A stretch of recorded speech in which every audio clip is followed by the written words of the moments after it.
Karibu everyone. Welcome to this discussion about Ubuntu and its place in social work and development.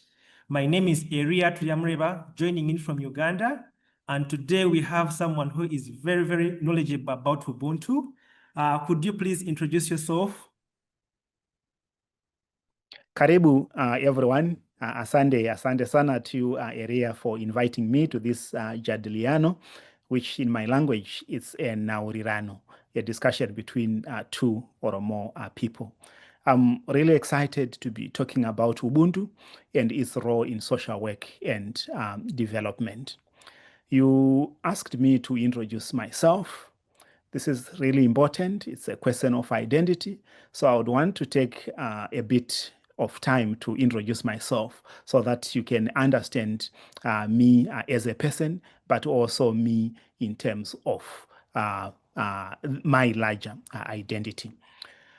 My first name is Rugare, but that's not the only name I have. I'll talk about that later. My family name is Mugumbate, and I would want to begin from there. My family is made up of my wife and children, but that's not the only family I have. I'm also part of a larger family. I'm child number 7 out of 8. So that's the family very next to my children and wife. But beyond that, we've got over 1,000 people sharing the Mugumbate family name. So they are all family. It also goes beyond that. I also do have my mother's side, the maternal side. They are also family to me. When I talk about my family name, which is Mugumbate, and the 1,000 or so people who use the family name Mugumbate, it does not end there. We do have a larger tribe, the Mukundwa tribe. The Mukundwa tribe is made up of other people who are not Mugumbate. They don't use Mugumbate as their first name, but we are one tribe. But it also does not end there. It goes further to the Mouse people. We can also be called the Musoni people, but also the Mushavi people.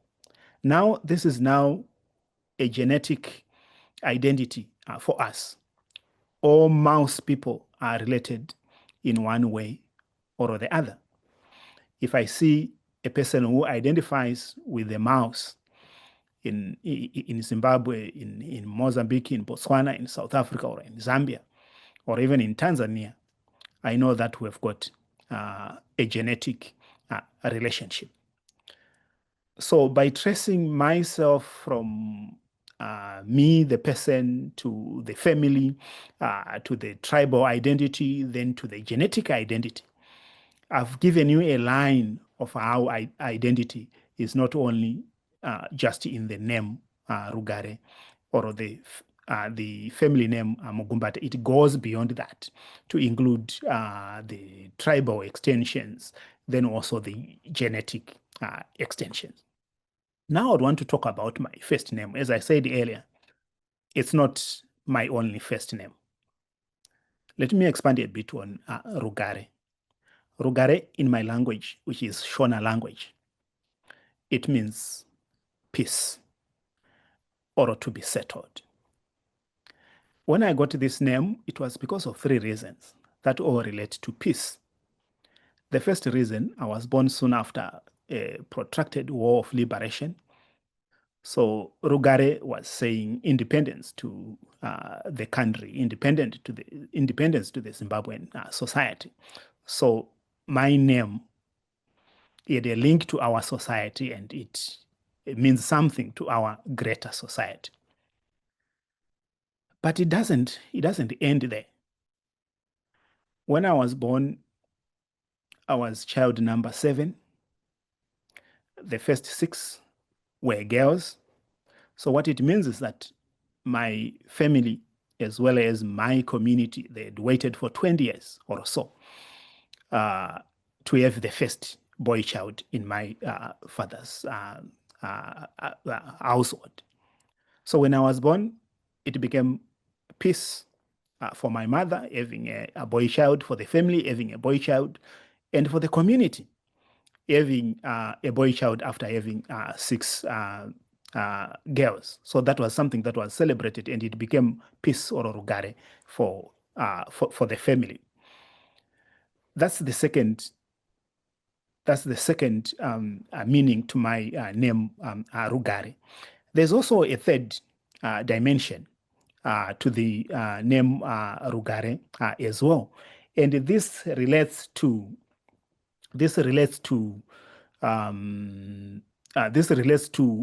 community values around language or connection. It even goes beyond language, or connection, or being thankful to the ancestors. So Rugare was also saying, oh, we are thanking you, the ancestors, for giving us a Rugare. So when you look at Rugare, there are three dimensions: the societal or political dimension of independence, then also the inner family dimension of having a mix of boys and girls in the family, then also finally the family, the community, saying thank you to the ancestors for giving us a child. So those are the three dimensions to my name. But it doesn't end there. I've got two other names. The second one is Jacob. That's my other name. So this one has got Christian origins. It came as a result of conversion of my family, but also the community, as a result of Christian missionary work that was happening at that time, but also it started years before in other communities in Zimbabwe and in Africa more broadly. So Christianity, as part of Abrahamic religion, is external to Africa. It came from outside. And to associate with it, you needed to do certain things. For example, adopting a Christian name. But it further goes beyond that. Jacob is also written in English characters. So it was also adopting an English name. Then there's also another dimension to the naming, the naming of Jacob. If he had converted, the priests, the church expected you to drop your African name and adopt an English name or a biblical name. All this is part of the conversion, but also the colonization that Africans went through. The last dimension to my identity or to my naming is the name Ishaq. The name Ishaq, as you probably know, is Islamic. And you're probably wondering, how can someone be called Rugare, then Jacob, then Isaac? That's a reflection of African religious identity, Christian identity, and also Islamic identity. Or maybe we can put it into two. There is the African identity and also the Abrahamic identity of having a name in the Quran, but also a name in the Bible. So the name Isaac is also indeed part of my identity, even though this identity came from outside. So Islam came to Africa as a result of the work of Arab traders, but also Arab preachers who were coming from the Mediterranean, but others were also coming from Asia. So these people, just like the Christians, because they are all part of the Abrahamic religion, they were competing to get converts. For my community, for my family, we ended up being triangulated. And this has happened a lot in Africa. You find people who have got African religion, but they're also Christians. They're also Muslims on the other side. I've heard stories or read stories about the Dogon people in Mali, for example, in West Africa, and also people with similar circumstances in Uganda, for example, in Tanzania, for example, in Kenya. So it's right across Africa.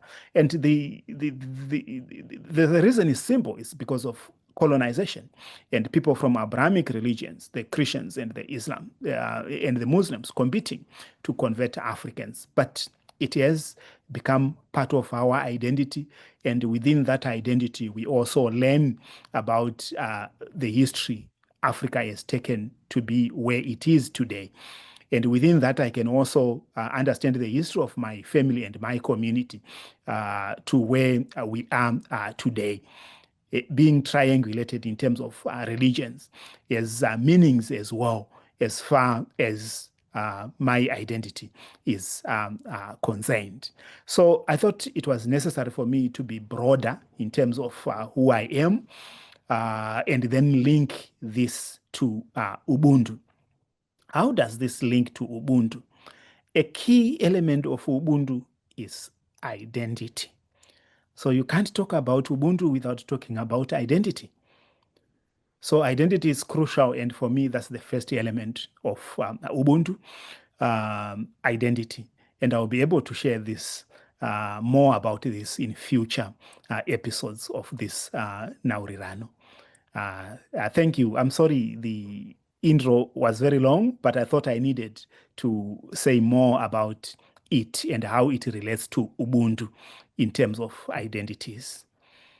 All right. Thank you so much, Rugare, for that ample introduction. So we are going to dive into the first section of this discussion. And my first question is, how was Ubuntu demonstrated to you as a child while you were growing up? Very good question, Eria. Thoughtful. Thank you for that. So I'd want to go back again to my introduction to begin answering your second question, Eria, which is about how I was taught Ubuntu, or how I experienced Ubuntu as a child. So the first thing is, of course, where I ended with the previous introduction, identity. So Ubuntu is tied to your identity. You are only human because of Ubuntu. You can fully explain your identity if you think about 3 or 4 key elements of being. One of them, the first one, is you and your relations. That's ukama in my language, and it's a key value when it comes to Ubuntu. So if you can explain your identity within your family setup, within your ancestry, you are exhibiting the ethos of Ubuntu, because Ubuntu, first and foremost, is, as I said before, is about identity. If you are able to explain that identity, to see yourself within that, within your family, within your larger family, not only your family, but the larger family and the other families beyond that, those connections, being able to see yourself not as an individual, but as one person within relations that can be complex, some that you may not even know, but being able to see yourself within that, that's an element that I was taught when I was very young. At times, it was not about sitting down for a lesson, but it was just exhibited. For example, you'd see my mother's young sister, and I'll be told, "This is your mother. It's not your auntie. This is your mother." So it's something that you experience. It's something that you grow with. You'd see people that you have a connection with in terms of genetics. And how do you know them? You don't go for a genetic test, but you just know their praise animal. You also know, like in my case, mouse. You also know their praise songs. And that way you can then easily connect the lines and say, oh, this is my ancestry, this is my genetic lineup, or not. Because in my own community, we've got the mouse people, that's myself. We've got the lion people, these are the Simba or the Shumba people. We've got the bird or the Shiri people. We've got the Hat or Moyo people. There are several, there are so many genetic markers. Most of them, they relate to animals or animal parts, which is why those animals are respected, because they are genetic markers. So for me, when I was very, very young, I would be told, you are a mouse person. That's Mbeva. You are Mbeva, you are a mouse person, and you are different from Shumba. That's the Simba person. And those lessons came very early in life, and they helped me understand identity. And as I said, identity is a key element of Ubuntu. The other element is community. So at a very young age, we were told that you belong to a community and you should be able to identify your community. And I'll say a bit more about this community, and you can even see from that narrative how that relates to how I was taught about Ubuntu. So I come from a village called Mugumbate. It's known by my family name. Why? Because this is the village that my ancestors were allocated by the sub king or mambo in my language.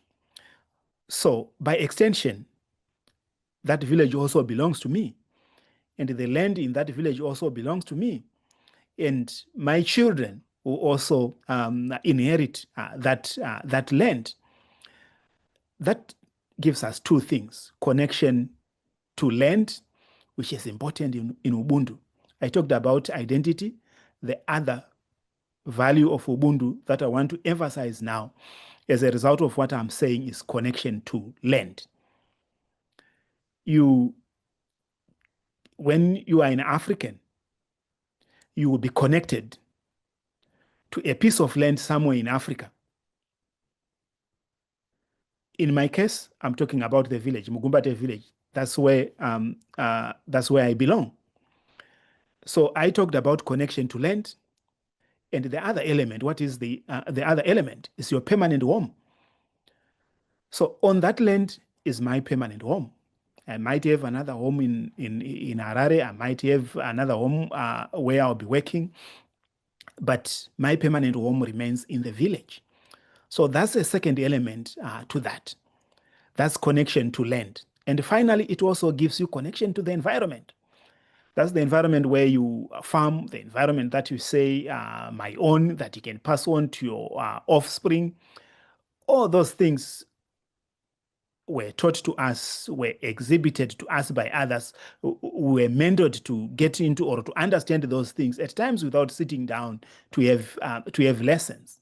So that would be taught in praise songs, that would also be taught during play, that can also be taught when you are working. You could hear grandma saying, "This is your land. You are responsible for this land. You have to look after this land." And that includes even the trees found on the land, the animals found on the land. That sense of ownership of land is an important aspect of Ubuntu. And remember, the other aspect I talked about is identity. So the other one is connection to land. And it even goes beyond where I come from. I come from the sub-king that I referred to earlier is called Sub-King Nyashanu, at times called Chief Nyashanu, which is a colonial name, but we call him Mambo Nyashanu. In that area, that sense of land ownership is the same. You go beyond that sense of land ownership is also the same. You go across Africa, it's still the same, which is why you are often called son of the soil, daughter of the soil. That's where it comes from. So that sense of connection to land is an important Ubuntu value, and it's something that people are taught when they are very young. They grow with it, and they also pass it on to the next generations. So yes, by saying more about connection to land, I wanted to emphasize that element that is found in Ubuntu, which is about land, which is about the environment and how we are connected to that environment. And before you go to your next question, I thought I should also mention another element of Ubuntu that connects identity and land, and this is spirituality.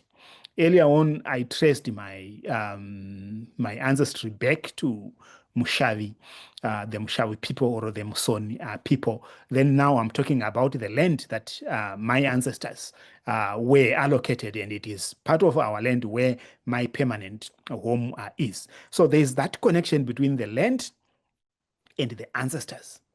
And what's in between there, that's spirituality, which is why when people want to be connected, when they want spiritual fulfillment, you find them going on land, going back home, all those things they connect on land. That's where you are connected to the past, but also to the future.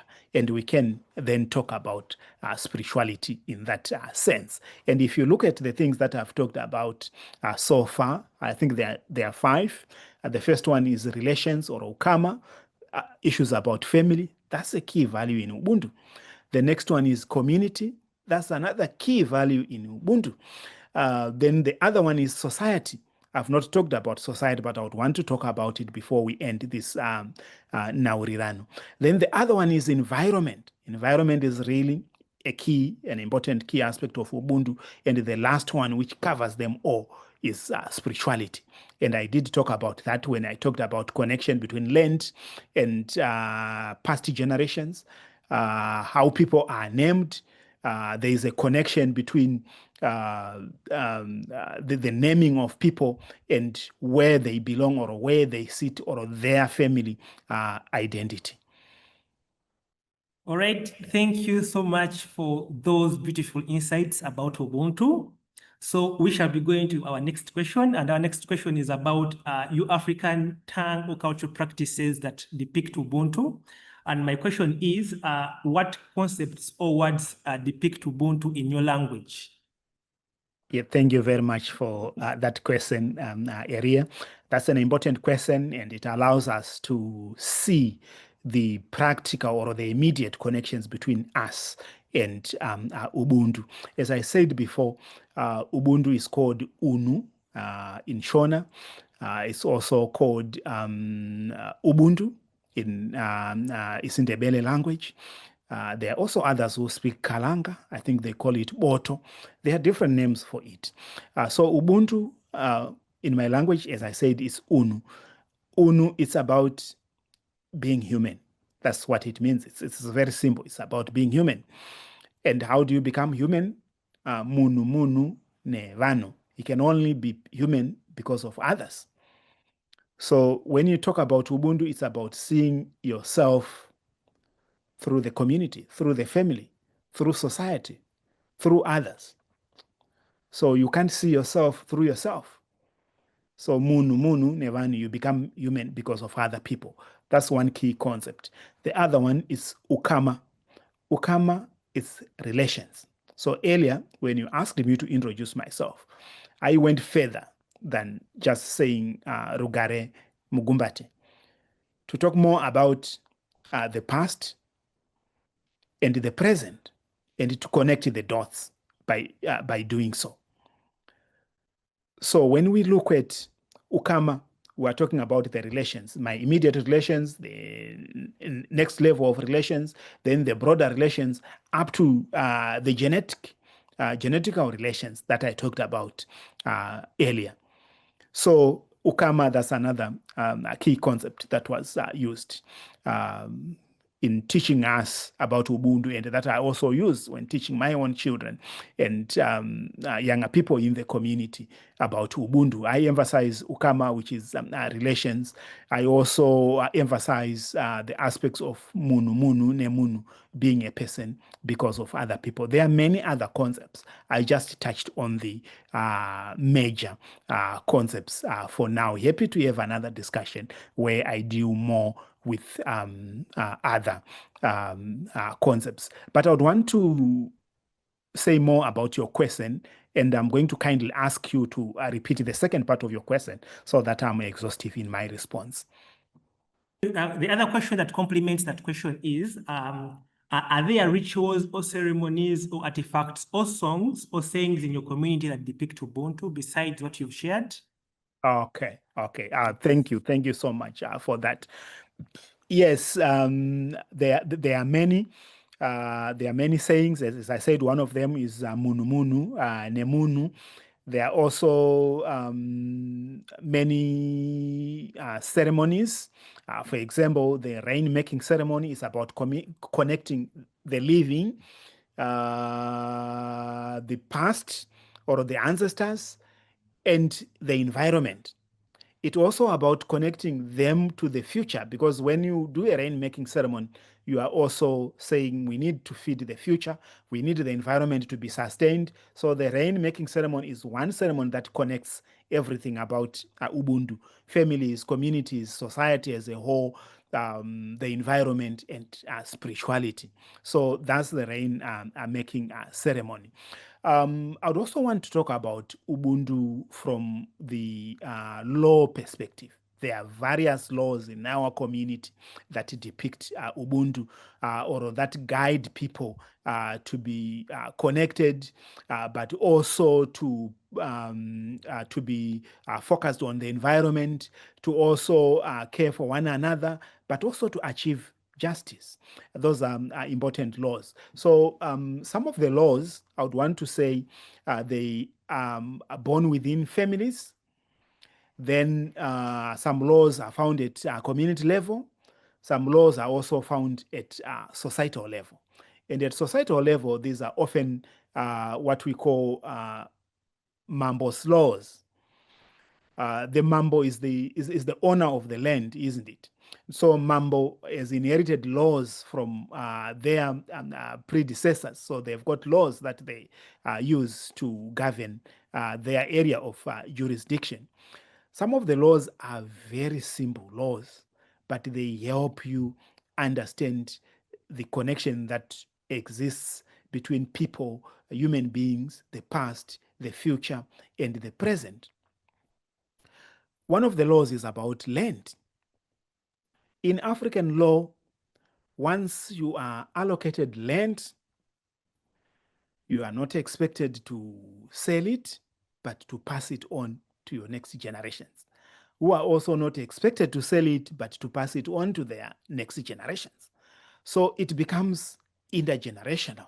That land is used and is valued as a place where your permanent home is also valued as a place where your graveyard is.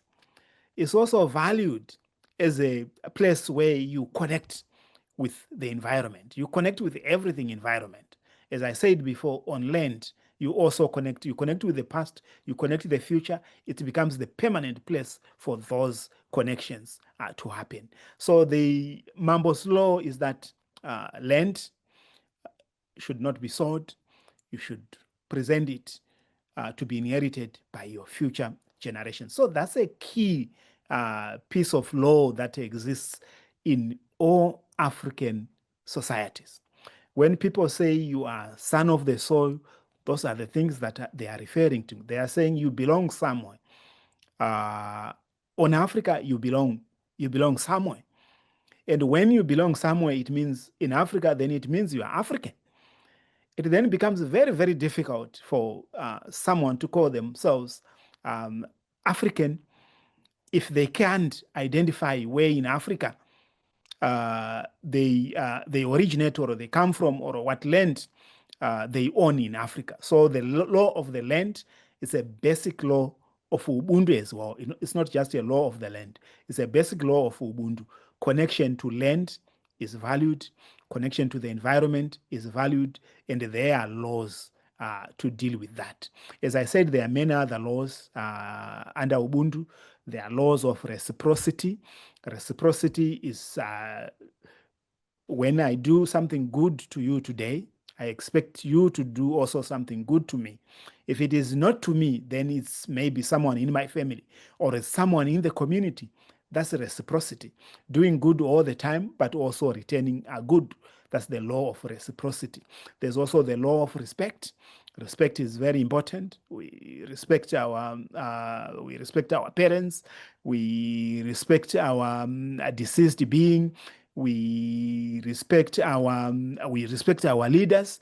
All those are important. It doesn't mean being docile or being unchallenging, but it just means providing respect where it is deserved. And if you have got issues to raise, you raise them in ways that ensure that you are contributing to building of the family or the community. Those are key important. There are many other laws, and again, I'm happy to talk about these laws of Ubuntu in future discussions. All right, thank you so much for those beautiful insights about Ubuntu. So we are going to our last question for this particular episode on Ubuntu. And the question I have for you is, in their theories of aging, Dr. Uzoma from Nigeria and Professor Andrew Nyanguru from Zimbabwe, they emphasized the positive contribution of older adults in building the family and society. Could you share your interpretation of this in regards to Ubuntu? Yeah, thank you. Thank you very much. So before I respond to that question on aging and the theories of Professor Uzoma and Professor Nyanguru, I just want to restate the 5 key elements of Ubuntu that I talked about earlier. The first one is family or ukama or relations. That's where this theory is heavily situated. Number 2 is community, the value of community. Again, we find elements of this theory in community. I'll come back to that. Then there's also the value of society. And within society, we can segment it into political, economic, social, including the laws that I talked about earlier. They are part of society. They govern society and make society livable. Then level number 4 is the environment, that connection to the environment. Then level number 5 is spirituality. While level number 1, family, ukama, and number 2, ujamaa or community, is most relevant to the theories of Uzoma and Nyanguru, the other 3 levels of Ubuntu, that's environment, society, and spirituality, are also relevant. Let me look at the first one, which is the family. Under Ubuntu, all the adults, be they male or female, are considered to be sources of wisdom in the family. About family history, about family connections, about family past, family dreams, family expectations. That's their role. Now, both Uzoma and Nyanguru acknowledge that for positive aging to happen, we need to acknowledge that role in society. At the family level, but we also have to go beyond the family level to consider the community level, looking at our older adults as sources of wisdom.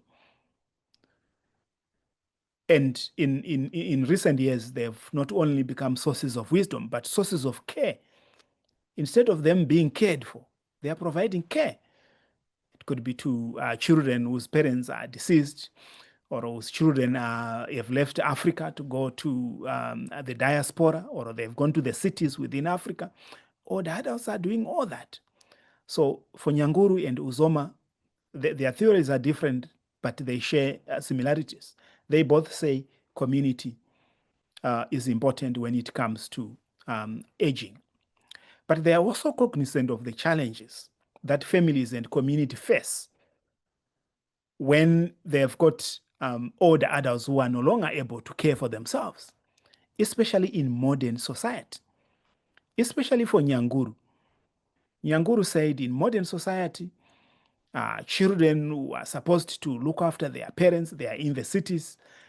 They are also, some of them are struggling in the cities. They can't be with their parents in the cities. They themselves can't be in the village with their parent. That creates a challenge. But not only the village, but even in the cities.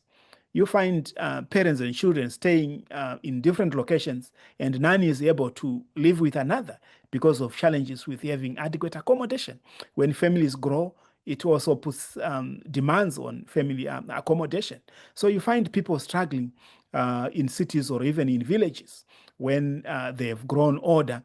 And that's something Nyanguru said is exacerbated by modernization, especially urban living, urban sources of income, and urban values that are more individualistic, focusing more on my inner family as opposed to the wider family. So that's what Nyanguru emphasized.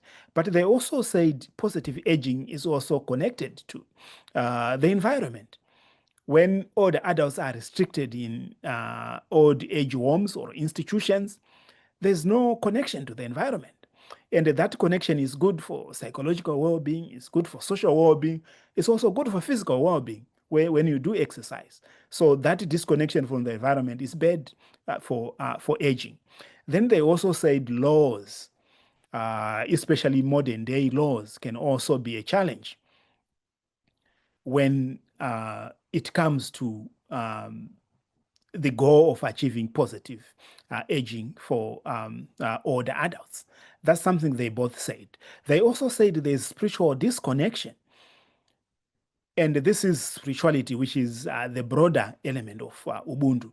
They said when there is that disconnection between older adults, the present generations, and the future generations, there are going to be psychological challenges. There's going to be social disharmony within families, but also within the community. So both Nyanguru and Professor Okoye, who is from Nigeria. By the way, Professor Nyanguru was from Zimbabwe. He died in 2013. They all emphasized the importance of these various levels of Ubuntu: the family, the community, the society, including the laws, the environment, as well as spirituality. So when we use Ubuntu theory to examine the theories of Professor Okoye as well as Professor Nyanguru, we can use the Ubuntu framework.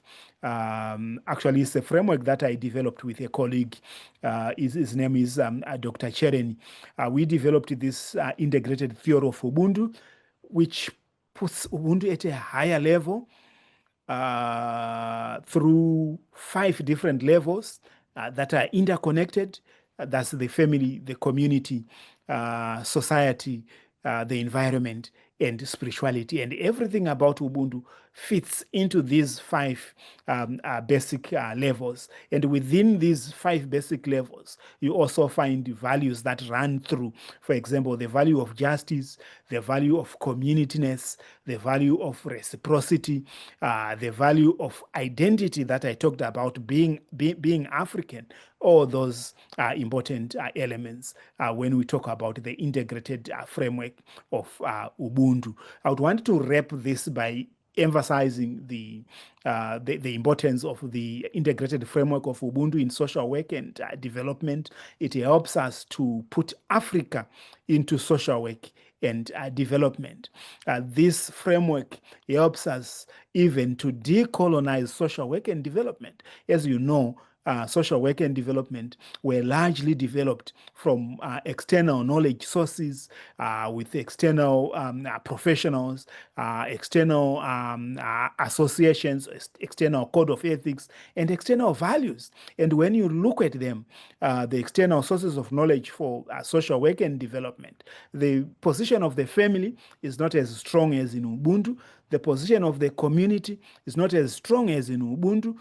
The position of the environment as well as spirituality is not as strong as in Ubuntu. So when we use the integrated framework of Ubuntu to decolonize social work, we are centered on African knowledges and values. And these are values on spirituality, on environment, on society, on community, as well as the family. All right, thank you so very much for sharing those insightful thoughts and experiences about Ubuntu. I believe that the rest of the world is going to learn a lot by watching this discussion about Ubuntu. Thank you so much, Dr. Rugare, once again. And we are looking forward to having another episode of this discussion on Ubuntu with you. Thank you so much for this discussion. Asante sana, Eria. I also enjoyed doing this Naurilano with you.